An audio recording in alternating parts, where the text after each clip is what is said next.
أعوذ بالله من الشيطان الرجيم. بسم الله الرحمن الرحيم. إن الحمد لله نحمده ونستعينه ونستغفره ونعوذ بالله من شرور أنفسنا ومن سيئات أعمالنا. من يهده الله فلا مضل له ومن يضلل فلا هادي له. وأشهد أن لا إله إلا الله وحده لا شريك له وأشهد أن محمدا عبده ورسوله. أما بعد فإن خير الحديث كتاب الله وخير الهدي هدي محمد صلى الله عليه وسلم وشر الأمور محدثاتها وكل محدثة بدعة وكل بدعة ضلالة وكل ضلالة في النار. رب اشرح لي صدري ويسر لي أمري واحلل عقدة من لساني يفقهوا قولي. رب أعوذ بك من همزات الشياطين وأعوذ بك رب أن يحضرون. أعوذ بالله السميع العليم من الشيطان الرجيم. مثل الذين ينفقون أموالهم في سبيل الله كمثل حبة أنبتت 7 سنابل في كل سنبلة 100 حبة والله يضاعف لمن يشاء والله واسع عليم. الذين ينفقون أموالهم في سبيل الله ثم لا يتبعون ما أنفقوا منا ولا أذى لهم أجرهم عند ربهم ولا خوف عليهم ولا هم يحزنون. قول معروف ومغفرة خير من صدقة يتبعها أذى واللہ غنی حلیم.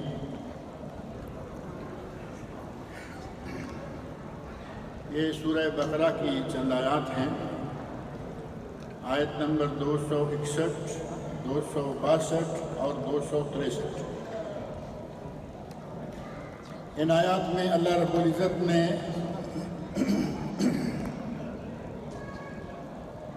ہمیں صدقہ کرنے کے آداب سکھلائے ہیں کہ صدقہ کریں، زکوٰۃ ادا کریں،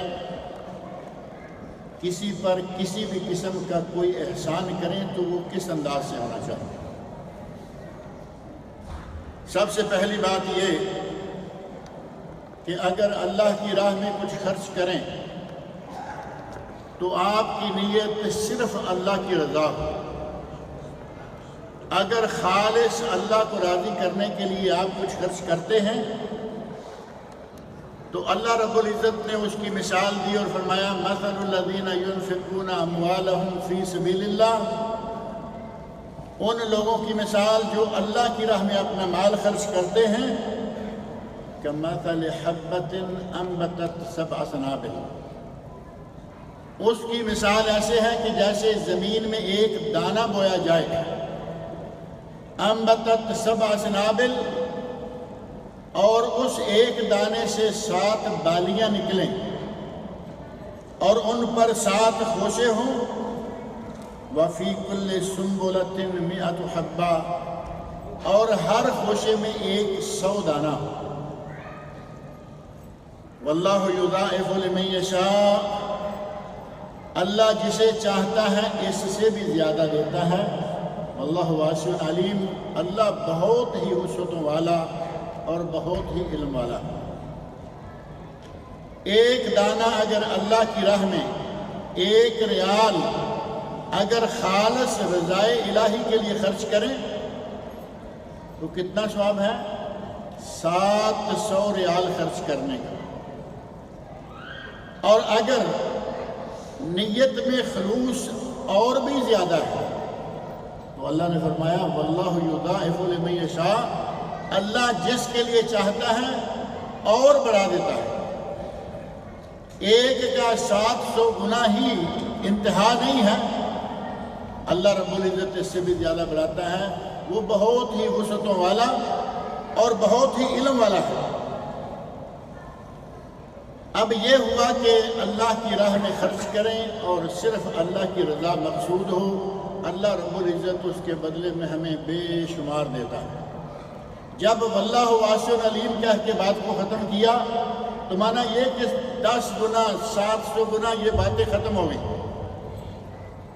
واللہ یضاعف لمن یشاء، اللہ جس کو چاہتا ہے جتنا چاہے بڑھا کے دے دیتا ہے، اس کے لیے کوئی پابندی نہیں اور اس کے لیے کوئی مشکل نہیں۔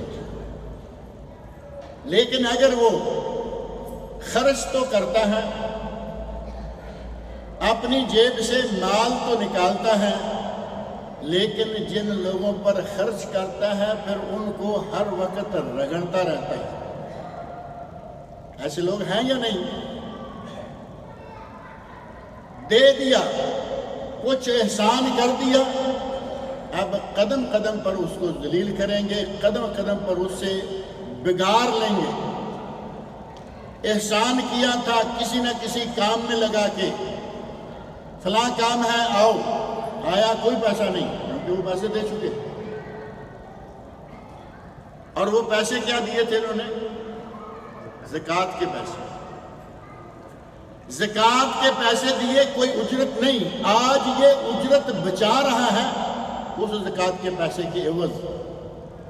اور صرف یہی ایک اذیت نہیں ہے بلکہ لوگوں میں بیٹھ کر اپنی بڑائیاں کرنا، ڈھینگے مارنا،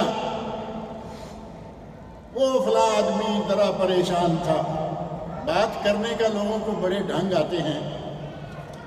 اب تمہیں بات اپنی سنانی ہے، وہ کیا تھا کیا نہیں تھا، وہ بڑا پریشان تھا، وہ آ گیا، ہم نے یہ کر دیا وہ کر دیا۔ زکوٰۃ کے پیسے سے اپنی جان چھڑانے کے لیے تم نے اسے پیسے دیے، اور اب تم اتنے برس رہے ہو، اتنے گرج رہے ہو، اور اس بیچارے کی جگہ جگہ بےعزتی کر رہے ہو۔ یہ ساری اذیتیں اگر اللہ کی راہ میں خرچ کر کے، اپنی طرف سے اس نے اللہ کی راہ میں خرچ کیا، لیکن یہ ساری اذیتیں بھی پہنچاتا ہے، تو اللہ رب العزت ارشاد فرما رہے ہیں الذین ينفقون اموالهم فی سبیل اللہ ثم لا یتبعون ما انفقوا منا، وہ لوگ جو اللہ کی راہ میں اپنا مال خرچ کرتے ہیں اور اس کے بعد احسان نہیں جتلاتے، احسان نہیں جتلاتے، اس کو بلا وجہ رگڑے نہیں دیتے رہتے، لہم اجرہم عند ربہم، ان کو اپنے اس مال کا اجر ان کے رب کے پاس ملے گا۔ پہلی آیت میں اجر بتا دیا کتنا ہے، 700 گنا، کوئی حد نہیں ہے۔ واللہ یضاعف لمن یشاء، اللہ جس کو چاہے جتنا چاہے بڑھا کے دے دے۔ ولا خوف علیہم، انہیں کسی قسم کا کوئی خوف نہیں ہوگا، ولا هم یحزنون، اور نہ وہ کسی قسم کا کوئی غم کھائیں۔ خلوص دل کے ساتھ رضائے الہی کے لیے خرچ کرنے والے کو اللہ رب العزت اس طرح نوازے گا۔ اور ساتھ ہی فرمایا قول معروف، اگر تم نے کچھ دے کر اس آدمی کو جگہ جگہ ذلیل کرنا ہے، اس سے بہتر ہے صرف اچھی بات ہی کہہ دو۔ پیسے اپنے بچا لو، اپنی دولت کو سنبھال کے رکھ لو، لوگوں کو کم از کم اپنی زبان سے اچھی بات کہہ دو، یہ بھی صدقہ ہے۔ صدقے کی تو بے شمار قسمیں ہیں نا۔ نبی اکرم صلی اللہ علیہ وسلم نے تو یہاں تک فرمایا تبسمک فی وجہ اخیک صدقہ، تیرا اپنے بھائی کے سامنے تبسم کے ساتھ مسکراتے ہوئے آ جانا بھی صدقہ ہے۔ بھائی سامنے آیا، چہرے پہ تبسم کھیل جائے، صدقہ ہے، ثواب ہے۔ بھائی سامنے آیا، ناک منہ چڑھایا ہوا ہے، تیوری بنائی ہوئی ہے، صدقہ ہوگا یا کچھ اور ہوگا؟ اور یہاں تک فرمایا کہ تمہارا اپنی بیوی کے منہ میں لقمہ دینا بھی صدقہ اور ثواب۔ اور اس سے آگے ایک حدیث میں بیان کرتا رہتا ہوں، اللہ کے نبی نے فرمایا کہ تمہارا اپنی بیوی کے ساتھ جمع کرنا بھی ثواب۔ صحابہ کہتے ہیں یا رسول اللہ، آدمی اپنی خواہش نفس، اپنے دل کی ذاتی تسکین کے لیے کام کرتا ہے تو اس میں ثواب۔ آپ نے فرمایا اگر یہی کام کسی غیر کے ساتھ کرے گا تو فرمایا پھر تو گناہ ہوگا۔ فرمایا اسی گناہ سے بچتے ہوئے جب حلال کرے گا اللہ رب العزت اس کو اس کا بھی ثواب عطا کرے۔ تسکین نفس بھی موجود ہے اور آخرت کے لیے ثواب بھی موجود ہے۔ صدقے کی اور ثواب کی تو بہت ساری قسمیں ہیں۔ قول معروف و مغفرہ، صرف اچھی بات کہہ دے اور اللہ رب العزت سے اپنے لیے مغفرت طلب کر لے، خیر من صدقہ، یہ اس صدقے سے بدرجہ بہتر ہے، یتبعھا اذی، جو صدقہ کر کے اس کے پیچھے تم اذیتیں لگاتے ہو۔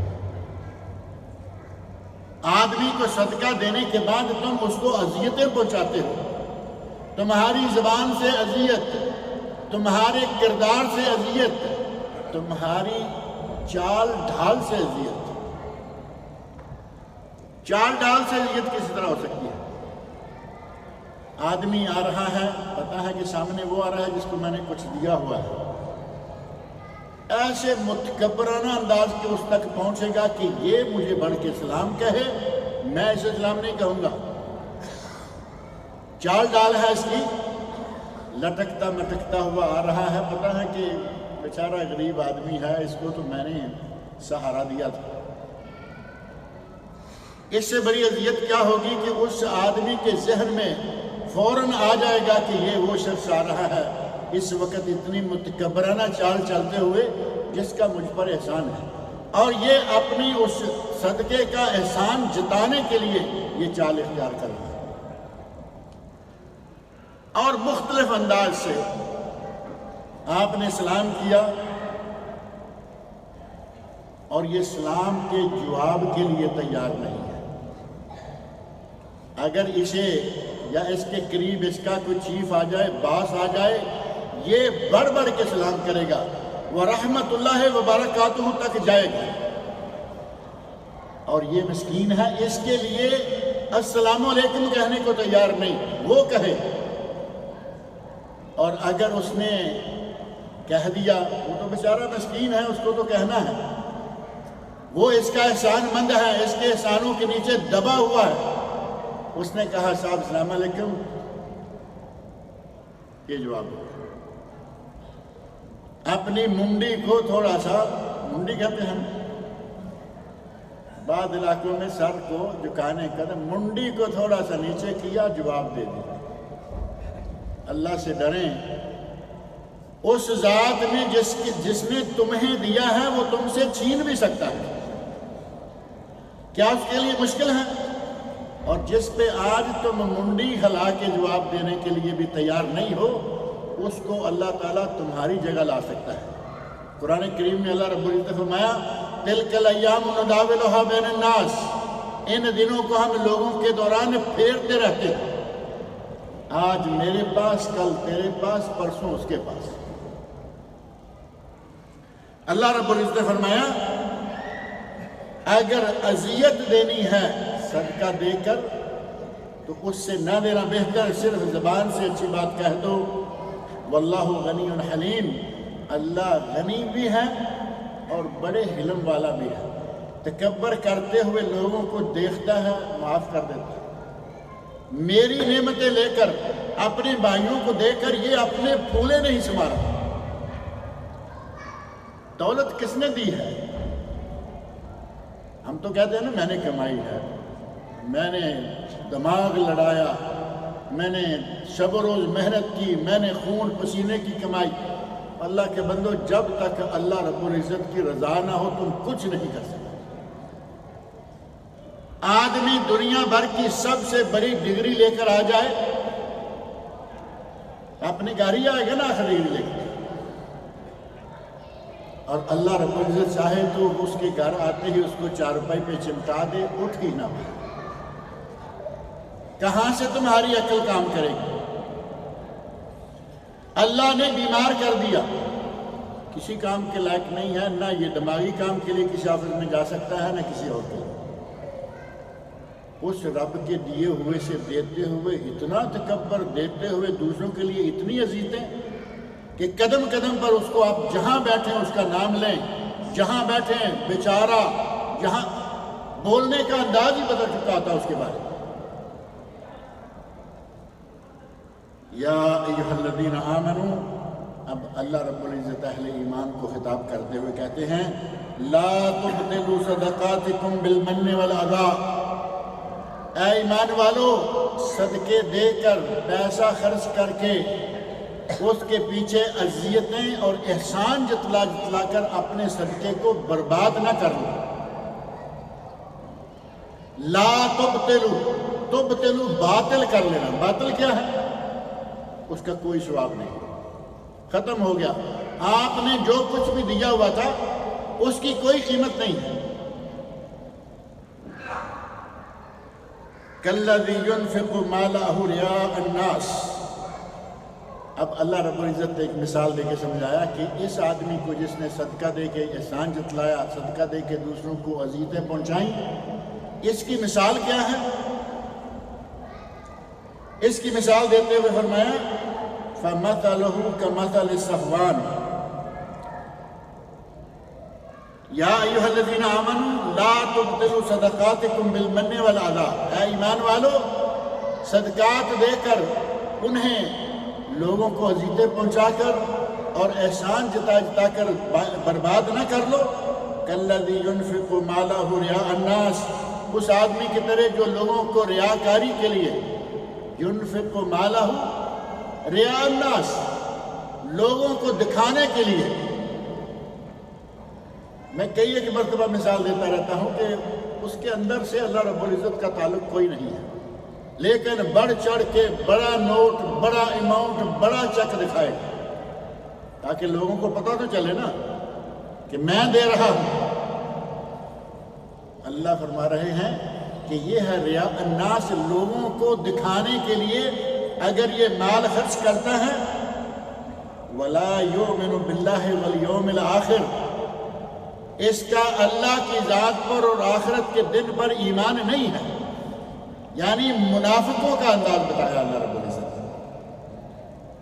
فَمَثَلُهُ كَمَثَلِ الصَّفْوَانِ عَلَيْهِ تُرَابٌ، اس کی مثال اس پتھر کی ہے جو بالکل چٹیل اور نرم ہوتا ہے، جیسے یہ شیشہ۔ اب شیشہ کہیں کھلی جگہ پہ پڑا ہو اور اس کے اوپر تھوڑی سی مٹی پڑی ہو، تراب، فَأَصَابَهُ وَابِلٌ، تھوڑی سی بارش ہو، مٹی اس پر ٹکی رہے گی، تھوڑی سی بارش ہوگی مٹی کو بہا لے جائے گی۔ مفسرین کہتے ہیں کہ یہاں جو اللہ رب العزت نے کہا کہ یہ اس کی مثال اس پتھر کی ہے جو چٹیل ہے، نرم ہے، پھسلنے والا ہے، یہ منافق کا دل ہے، اور مٹی اس کے عمل ہے۔ ذرا سی بارش ہوئی، سارے کے سارے عمل برباد۔ اس چٹیل پتھر سے اور چٹیل میدان سے یا شیشے جیسی نرم جگہ سے مٹی فوراً پگھل کے پانی کے ساتھ نکل جاتی ہیں۔ فَتَرَكَهُ صَلْدًا، جس طرح وہ پہلے صاف ستھرا پتھر تھا اسی طرح صاف ستھرا پتھر رہ جائے گا، اس کے اوپر کوئی مٹی باقی نہیں رہے گی۔ جس طرح اس نے یہ سارے عمل کیے اسی طرح اللہ رب العزت اس کی ان کرتوتوں کے نتیجے میں سارے اعمال کو برباد کر دے گا، ضائع کر دے گا۔ لا يقدرون على شيء مما كسبوا، جو کچھ انہوں نے کمایا ہے اس پر اب ان کی کوئی قدرت نہیں۔ پانی، بارش آئی، مٹی کو بہا کے پکڑ سکتا ہے پھر کوئی؟ نکل گئی۔ واللہ لا يهدي القوم الكافرین، فرمایا کہ اللہ کافروں کو ہدایت نہیں دیتا۔ اگر احسان جتلانا کسی کی صفت ہے تو وہ اللہ رب العزت ہے، جو انسان کو بغیر کسی مقابل کے دیتا ہے۔ اللہ پر کسی کا کوئی احسان ہے کہ وہ اتارنے کے لیے ہمیں نعمتیں دیتا ہے؟ اللہ پر کسی کا کوئی احسان نہیں، وہ احسان کرتا ہے۔ اگر احسان جتلائے تو اللہ کو حق ہے، صرف وہ نعمتیں دیتا ہے اور وہ احسان جتلاتا بھی ہے۔ قرآن کریم میں اللہ رب العزت نے سورہ آل عمران آیت نمبر 164 میں مومنوں کو احسان جتلایا، اور کس طرح احسان جتلایا؟ ہمارے لوگوں کی طرح نہیں، احسان یقیناً جتلایا، لیکن یہ نہیں کہا کہ تمہیں میں نے ایسے کیا تھا، تمہارے ساتھ میں نے وہ کیا تھا، آج مجھے تھوڑا سا کام پڑ گیا تم نظر ہی نہیں آ نہیں۔ اللہ رب العزت نے جو احسان جتلایا، فرمایا لَقَدْ مَنَّ اللَّهُ عَلَى الْمُؤْمِنِينَ اِذْ بَعَثَ فِيهِمْ رَسُولًا مِّنْ أَنفُسِهِمْ، اللہ نے ایمان والوں پر یہ احسان کیا کہ ان کی طرف نبی بھیجا انہی میں سے۔ یہ آیت تو بڑی تفصیلی تفسیر چاہتی ہے، انہی میں سے، لیکن یہاں اس کا موقع نہیں ہے۔ اللہ فرما رہے ہیں کہ مکہ والوں میں سے ہی مکہ میں نبی بھیجا۔ تو مکہ والے بشر تھے یا نور تھے سارے؟ میں نے کہا بات تو بڑی تفصیل طلب ہے، لیکن وہاں ہمیں جانے کی ضرورت نہیں ہے۔ لَقَدْ مَنَّ اللَّهُ عَلَى الْمُؤْمِنِينَ إِذْ بَعَثَ فِيهِمْ رَسُولًا مِّنْهُمْ يَتْلُو عَلَيْهِمْ آيَاتِهِ وَيُزَكِّيهِمْ وَيُعَلِّمُهُمُ الْكِتَابَ وَالْحِكْمَةَ۔ 4 ڈیوٹیاں میرا نبی دے رہا ہے تمہارے لیے۔ اب اللہ رب العزت کہہ رہے ہیں کہ یہ میرا تم پر احسان ہے کہ تمہاری ہدایت کے لیے میں نے نبی بھیجا، تمہاری ہدایت کے لیے تمہاری نسل، تمہاری جنس، تمہاری طرح کا نبی بھیجا، تاکہ وہ تمہیں اپنا نمونہ پیش کرے اور اس کے نمونے پر چل کر تم میری رضا حاصل کر سکو۔ اور اللہ کے اسماء حسنہ میں سے ایک اسم حسنہ یا اسم حسن، اسماء حسنہ میں سے اسم حسن المنان بھی ہے نا۔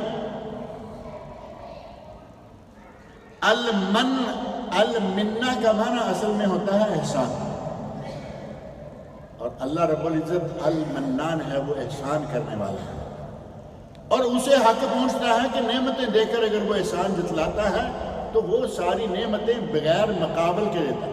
ہم کچھ دیتے بھی ہیں تو مقابل لیتے ہیں، پھر بھی اگلے کو رگڑا دیے رکھتے ہیں۔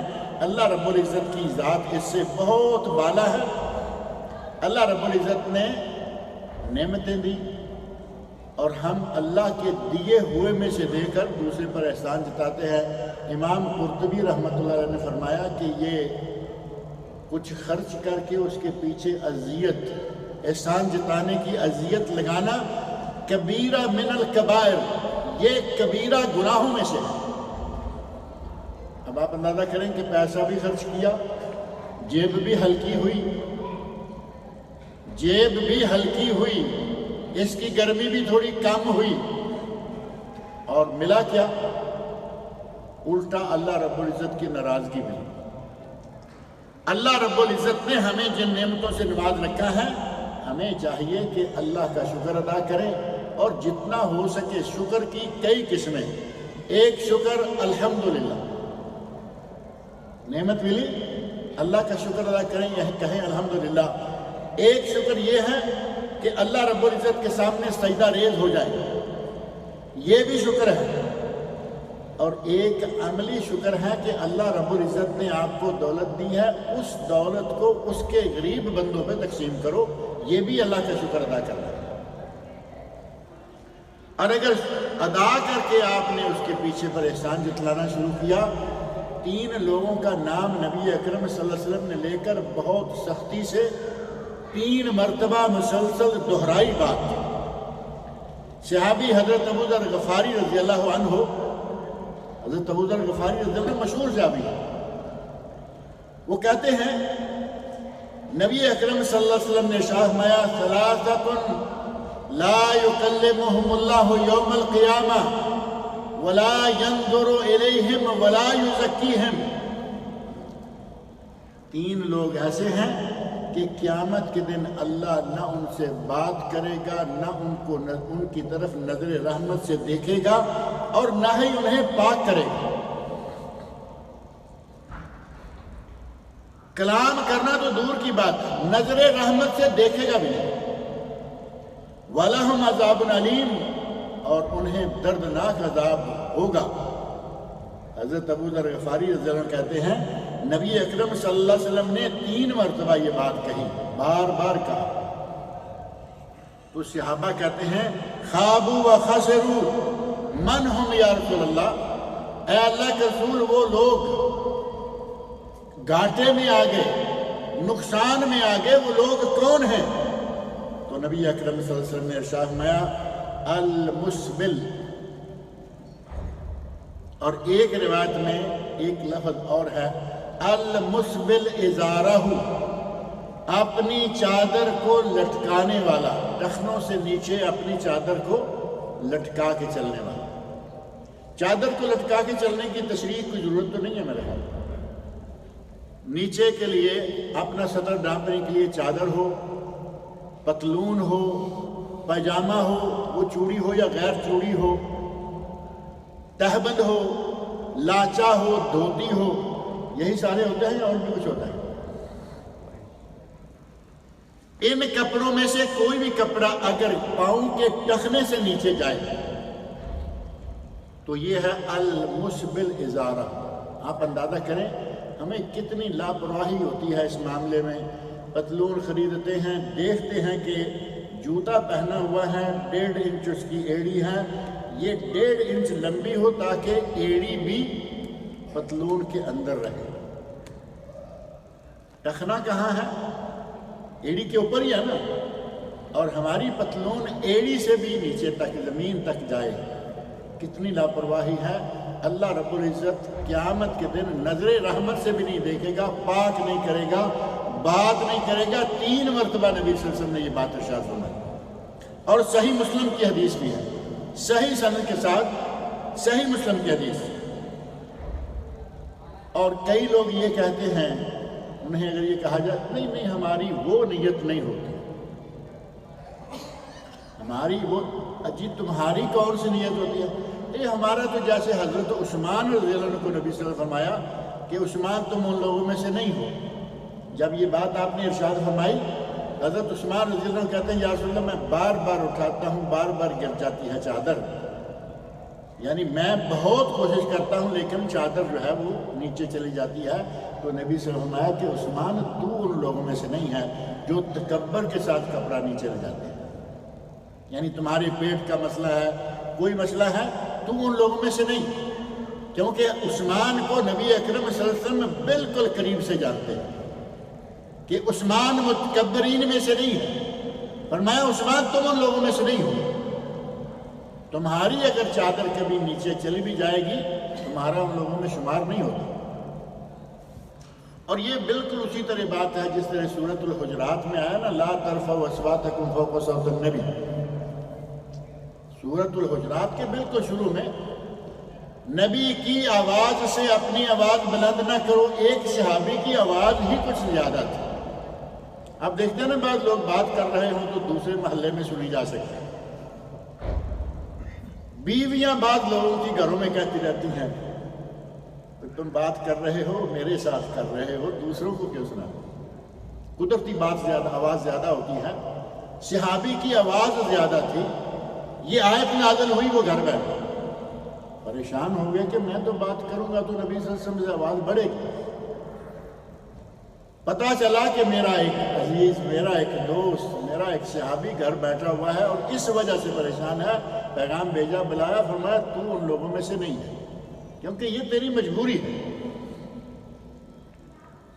کہتے ہیں جی ہم اسی طرح، کہاں عثمان اور کہاں میں اور کہاں آپ؟ پہلے تو سیدھی بات یہ کریں، کہاں عثمان غنی جن کے بارے میں نبی صلی اللہ علیہ وسلم ارشاد فرماتے ہیں افلا استحی مما تستحی منہ الملائکہ، اے لوگوں میں اس انسان سے حیا نہ کروں جس انسان سے اللہ کے فرشتے بھی حیا کرتے ہیں۔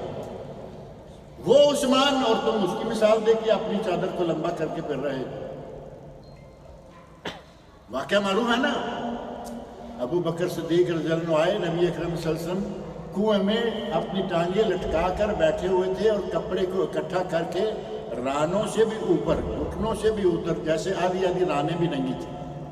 ابو بکر صدیق آئے، کنویں میں نہیں، یہ آپ کے گھر کی بات ہے، گھر کے اندر آپ کپڑا اکٹھا کیے رکھے، بیٹھے رکھے۔ ابو بکر آئے، بیٹھ گئے۔ عمر فاروق آئے، بیٹھ گئے۔ عمر فاروق آپ جانتے ہیں جلال اتنا کہ شیطان بھی دیکھ کے بھاگ جائے۔ نبی اکرم صلی اللہ علیہ وسلم کے پاس آئے، اجازت دی، آئے، بیٹھ گئے، آپ اسی طرح بیٹھے رہے۔ تیسری شخصیت حضرت عثمان غنی رضی اللہ عنہ کی اجازت طلب کرتی ہے، فرمایا عثمان آ جاؤ۔ یہ کہتے ہی فوراً اپنی چادر کو کھولا اور اپنے گھٹنوں سے نیچے پنڈلیوں تک کو ڈال لیا۔ یہ منظر ام المومنین حضرت عائشہ رضی اللہ عنہ دیکھ رہی تھی۔ معاملہ جب ختم ہوا، دوست احباب بچھڑے تو کہتی ہیں یا رسول اللہ، میرے والد آئے، ابو بکر آئے اور آپ اسی طرح بیٹھے تھے، آپ کی رانیں تھوڑی ننگی تھیں۔ عمر بن خطاب آئے، آپ اسی طرح بیٹھے رہے، رانیں تھوڑی ننگی رہیں۔ عثمان آیا تو آپ کو ایسے لگا کہ پتہ نہیں کیا، فوری طور پہ آپ نے گھٹنے ڈانپے، اپنی رانیں ڈانپ لی۔ کیا وجہ ہے؟ اس وقت نبی صلی اللہ علیہ وسلم نے یہ ارشاد فرمایا تھا، افلا استحی ممن تستحی منہ الملائکہ، عائشہ میں اس انسان سے حیا نہ کروں جس سے اللہ کے فرشتے بھی حیا کرتے ہیں؟ مجھے عثمان سے اتنی حیا آئی کہ اس کے سامنے میری ران ننگی نہیں ہونی چاہیے۔ اس عثمان کا نام لے کے ہم اپنی چادریں، پتلونیں، پاجامے، دھوتیاں، لنگیاں ساری اللہ سے ڈریں۔ کچھ مثال دیتے ہوئے آدمی کو اپنے گریبان میں دیکھنا چاہیے کہ میں کیا ہوں اور میں کن کی مثال دے کے اپنا مسئلہ سیدھا کرنے جا رہا ہوں۔ فرمایا المسبل ازار، اور دوسرا المنان، احسان کر کے احسان جتلانے والا، زکوٰۃ کے پیسے دے کر بگار لینے والا، صدقہ دے کر لوگوں کے درمیان اس کو ذلیل و خوار کرنے والا۔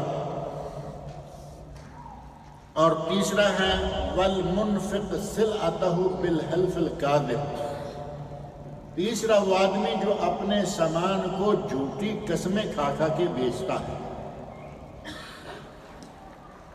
تجارت پیشہ بڑی تجارتوں میں تو معلوم نہیں ہوتا یا نہیں، لیکن چھوٹی تجارتوں میں بہت سننے میں آتا ہے نا، اللہ کی قسم ہے مجھے یہ، اب اگر میں نے کہا میٹر اتنے میں پڑتا ہے تو وہ کپڑے والا ناراض ہو جائے گا، اگر کلو کہوں گا تو دکان۔ لیکن ہماری مارکیٹ میں ہر جگہ یہ چل رہا ہے، اللہ کی قسم کھا کے کہتا ہوں مجھے یہ گھر اتنے کا پڑتا ہے۔ چلیے ہم کسی چیز کا نام نہیں،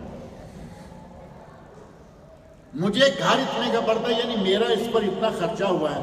اب ایک چیز کا خرچہ جب وہ قسم کھا کے کہے گا کہ میرا اس پر گھر 10 ریال مثال کے طور پر خرچہ ہے، تو کسٹمر یقیناً 1 ریال تو اوپر دے گا یا نہیں، 2 دے گا، 1 دے گا، تو چلو ٹھیک ہے، جبکہ وہ اس کو گھر شاید 4 ریال کا بھی نہیں پڑا ہوگا، لیکن قسم کھا لی اتنی بڑی اور سامان بیچتا ہے اسی طرح۔ اللہ کے نبی فرماتے ہیں کہ یہ تیسرا شخص جو جھوٹی قسمیں کھا کھا کر اپنا مال تجارت بیچتا ہے، اللہ قیامت کے دن اس کی طرف بھی نظر رحمت نہیں کرے گا، نہ بات کرے گا، نہ اس کو پاک کرے گا۔ ان تینوں کا حال یہی ہوگا۔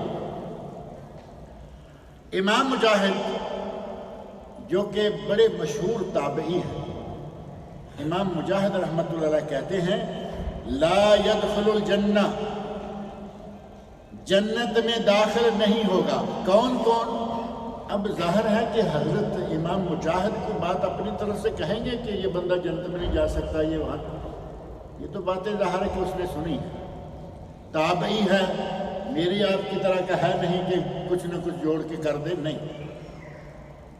انہوں نے یقیناً اپنے استاد حضرت ابو ہریرہ، دیگر صحابہ کسی سے سنا ہوگا لا يدخل الجنت عاق، اپنے ماں باپ کا نافرمان کبھی جنت میں داخل نہیں ہو سکتا۔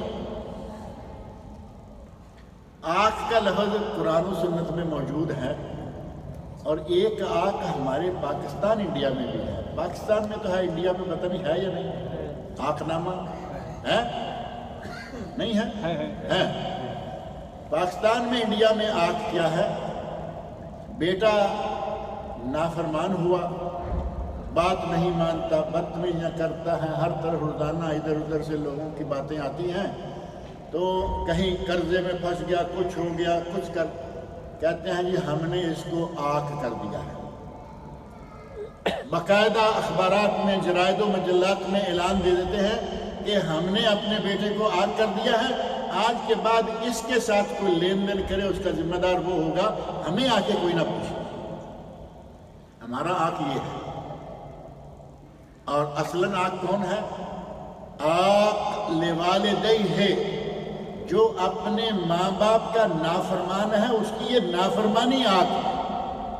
ہم اس کو دوسرے رنگ میں ڈال کے اپنی دولت سے بے دخل کرنے کا نام ہم نے آنکھ رکھا، آنکھ نامہ۔ ولا منان،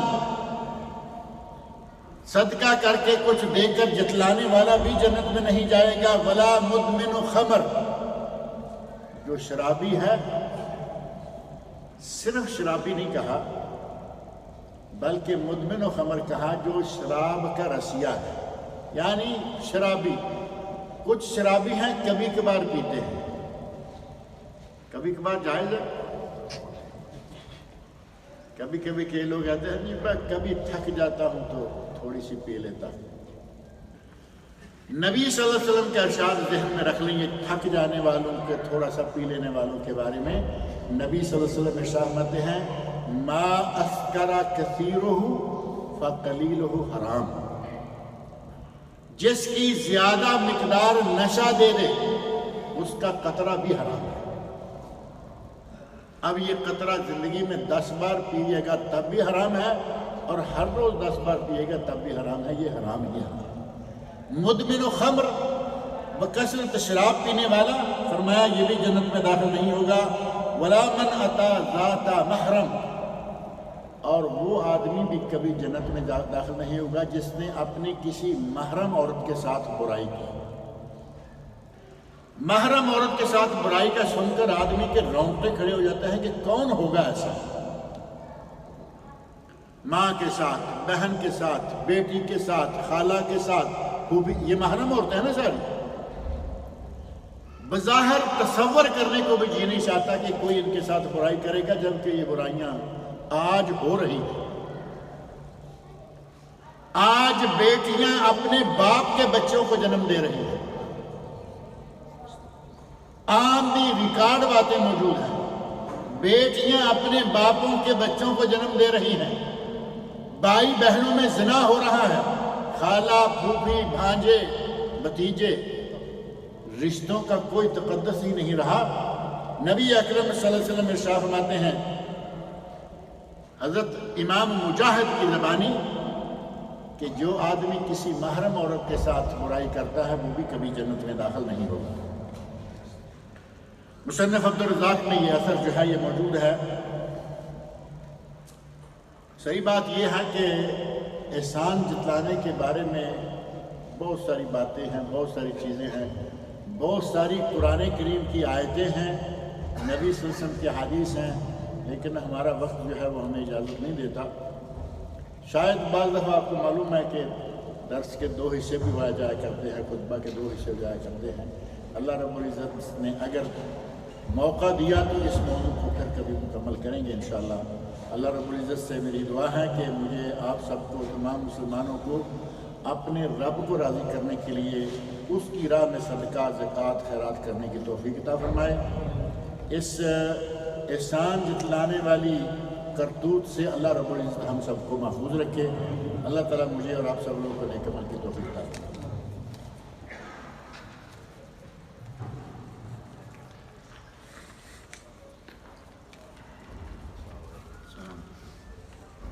رات ہمارے ایک ساتھی کہہ رہے تھے کہ مجھے لگتا ہے وہ آئے نہیں،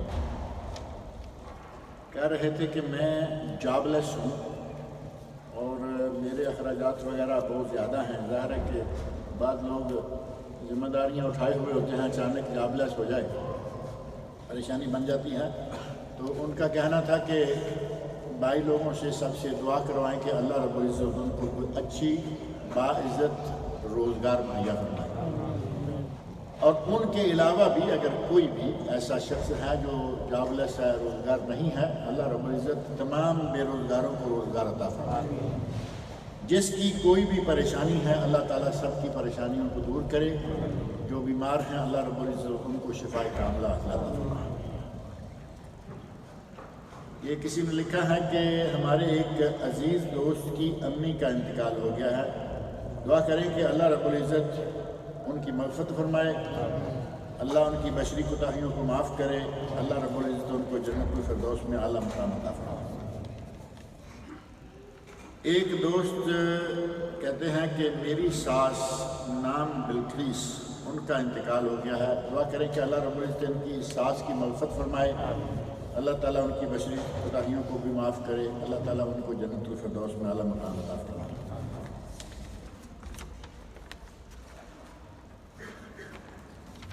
کیا ایسا شخص جس کے پاس اتنے پیسے نہیں کہ وہ اپنا فرض حج ادا کر سکے دوسرے شخص کے لیے حج بدل کر سکتا ہے؟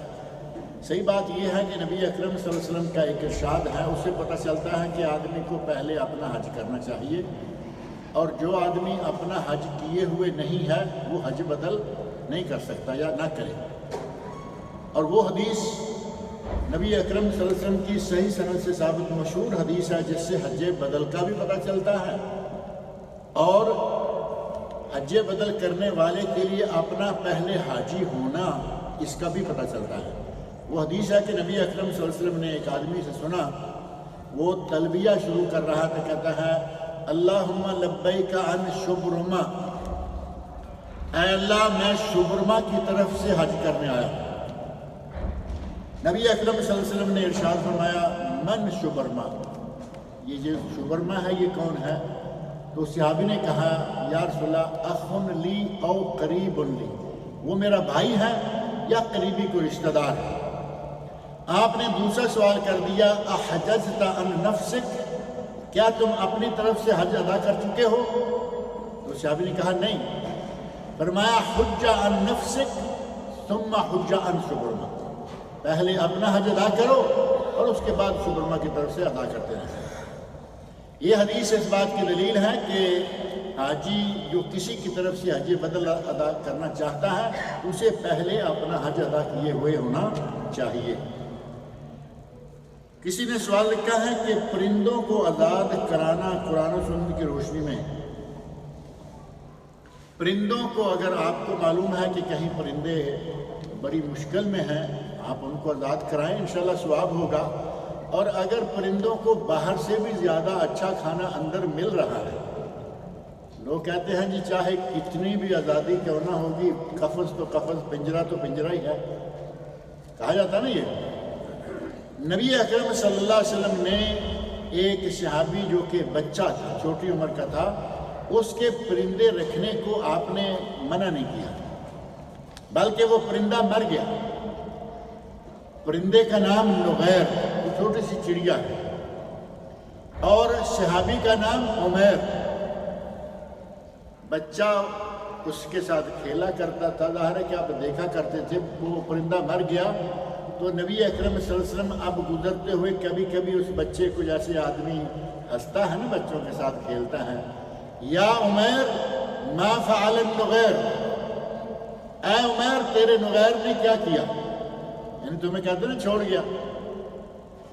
اگر پرندے کو رکھنا جائز نہ ہوتا تو نبی صلی اللہ علیہ وسلم اس طرح اس بچے کے ساتھ دل لگی والی باتیں نہ کرتے، بلکہ کہتے کہ اس پرندے کو نکالو، اس کے پاس مرنے کی نوبت نہ آتی۔ اگر کوئی اپنے گھر میں ایسا رکھتا ہے اور پوری طرح مکمل خیال رکھتا ہے اس کا، تو انشاءاللہ اس میں کوئی حرج نہیں ہے۔ نبی اکرم صلی اللہ علیہ وسلم کے ارشادات کی روح سے یہ پتہ چل رہا ہے۔ لیکن اگر آپ نے دیکھا کہ کوئی آدمی شوق سے کوئی جانور کوئی بھی رکھ بیٹھا ہے لیکن ان کی خدمت نہیں کرتا، اللہ نے آپ کو توفیق دی ہے، پیسے دیجئے، خریدیے اور ان کو آزاد کر دیجئے، انشاءاللہ یہ اجر و ثواب کی بات ہوگی، اس میں کوئی شک و شبہ والی بات نہیں ہے۔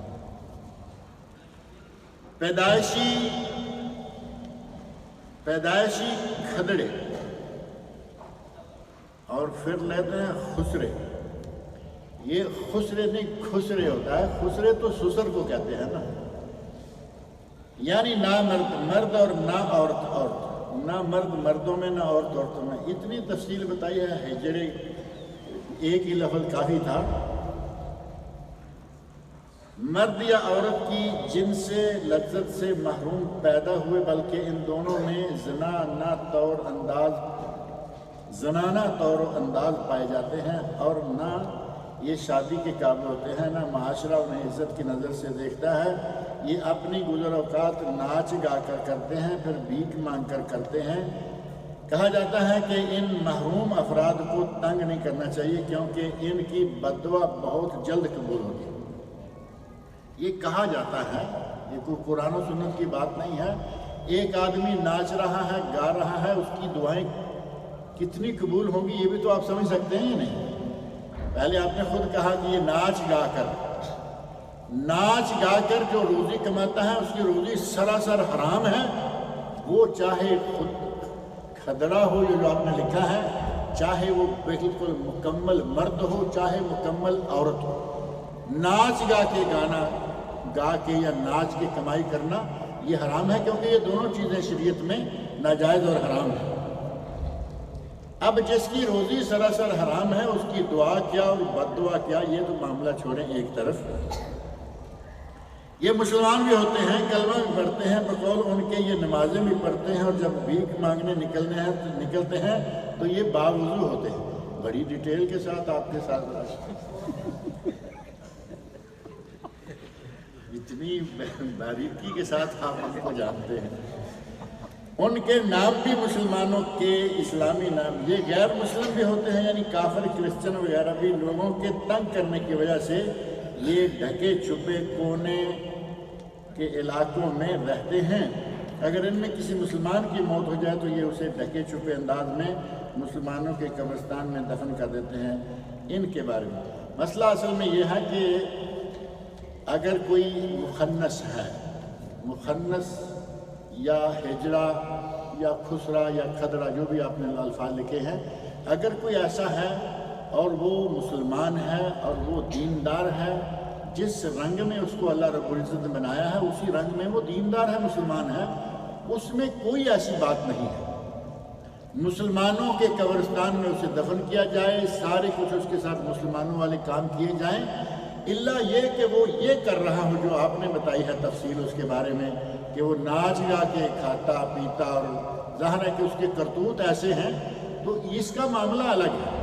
لیکن اگر وہ کیا کبھی تھرڈ ورلڈ بھی شاید اسے ہی کہتے ہیں، ایک آدمی ایسا ہے، نہ مرد ہے نہ عورت ہے، لیکن وہ یہ مردوں کی طرف ہوگا یا عورتوں کی طرف، یہ بھی ایک یقینی بات ہے، اس میں مردانہ شکل و صورت چال ڈال غالب ہوگی یا زنانہ، جس بھی طرف اس کی صورت ہے اس میں اگر وہ صحیح دیندار اور نیک رہتا ہے وہ یقیناً نیک دیندار، اور اس کو نمازیں روزے سارے اس پر اسی طرح فرض ہے جس طرح عام انسان پر ہے، اور اس کا اسی طرح مسلمانوں کے قبرستان پر حق ہے جس طرح کے دوسرے مسلمانوں پر ہے۔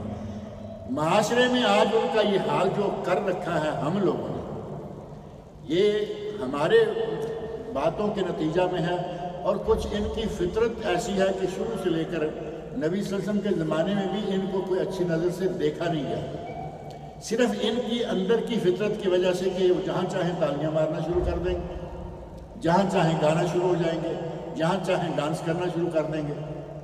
اب یہ وضو والی باتیں اور یہ باتیں تو آج پتہ چلا کہ یہ وضو کر کے ڈانس کرتے ہیں۔ بہرحال اگر کوئی نیک ہے، دیندار ہے، تو اس کے لیے کوئی ایسا مسئلہ نہیں ہے، وہ عام لوگوں کی طرح ہی ہے۔ اللہ رب العزت مجھے اور آپ سب لوگوں کو نیک عمل کی توفیق عطا فرمائے۔